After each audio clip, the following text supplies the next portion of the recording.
High বন্ধুরা, সবাই কেমন আছো? সবাই ভালো আছে। আর মুখে দেখো, আজকে আমি একটু জল দেবো। জল বলতে ডাবের জল। এই দেখো বালতির মধ্যে দেখো, এটা হলো ডাবের জল। এইটুকুনি জলে আমার স্নান করতে হবে। তা স্নান তো করতে পারবো না, এরকমভাবে চুপিয়ে চুপিয়ে নিয়ে এইভাবে সব জায়গায় দেবো। যেখানে এখানে ব্যথা হয়েছে, তাই ভাবলাম তোমাদের সাথে একটু শেয়ার করি। এটাই হলো আমাদের নিয়ম।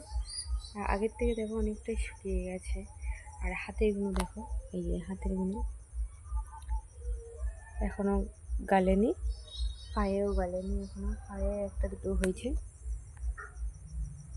তা অনেকক্ষণ স্নান করার কথা ছিল, তো স্নান করা হয়নি, এখন স্নান করবো। আর শরীরটা তো ভালো না, মাথা ব্যথা ঘুরছে। আর চোখের তলাতে তো দেখেছি কেমন অবস্থা, পাগলিদের মনে হয়ে গেছে, চুল ফুল একদম পুরো আডা। আমি তো ন্যাড়া হতে ইচ্ছা করছে আমার। অনেকে আমি বলছিলাম যে আমি ন্যাড়াই হবো। তো চলো, ভিডিওটা ভালো লাগলে অবশ্যই লাইক কমেন্ট করতে কিন্তু ভুলো না। টাটা বন্ধুরা।